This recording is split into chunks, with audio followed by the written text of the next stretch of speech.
ఇప్పుడు మనం నడుపుతున్న సిమెంట్ ఫ్యాక్టరీ గేట్ కీపర్గా ఉండేవాడిని. వాడు పుట్టిన తర్వాతే మనకు కలిసి వచ్చింది.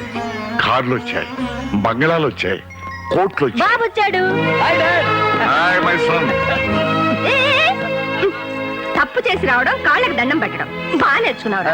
అదే తప్పుకి మధ్య తల్లి కాళ్ళకి దండం పెడితే చేసిన తప్పులు బ్యాలెన్స్ అవుతాయట. ఇదో చెప్పారా నీకు? డాడీ ఏమండి, మీరు ఇవి కూడా నేర్పుతున్నారా? అబ్బబ్బే, నాకేం తెలియదు లీలావతి. అది సరే, నువ్వు ట్రైన్ టైం కరెక్ట్ గా స్టేషన్ కి వచ్చుంటే ట్రైన్ ఆపాల్సిన అవసరం ఉండేది కదా. అసలు నేను స్టేషన్ కొద్దామని గంట ముందే బయలుదేరానమ్మా. నా ఫ్రెండ్ సుబ్బారావు లేడు, వాడి మదర్ రాజలక్ష్మమ్మ గారు అట్లాగే నిండుగా ఉంటుంది. సడన్ గా ఆవిడికి హార్ట్ అటాక్ వచ్చింది. నీకు రాదులే, పక్కన ఎవరూ లేరు. అంతే ఆఘమేఘాల మీద ఆవిడ్ని నా కారులో తీసుకెళ్లి హాస్పిటల్లో జాయిన్ చేసి వచ్చేసరికి మా నాన్నే ఎంత మంచి పని చేసావురా. రెండు పంచేద్దరు గాని రా వదినా. ఎందుగా నాకు కోతలు కోసే ముందు ఒక్కసారి నా ఫేస్ చూడరా. బాగా కొయ్యలేదా? నువ్వు ఇప్పుడు రాజలక్ష్మి అన్నావు చూడు, ఒక్క గంట క్రితమే నా దగ్గరకు వచ్చి డబ్బు తీసుకెళ్ళి నీ అబ్బ చూడలేదులే. అమ్మయ్యా, అక్కడ బతికిపోయాం. ఇక తినొచ్చు. వెళ్దాం పద.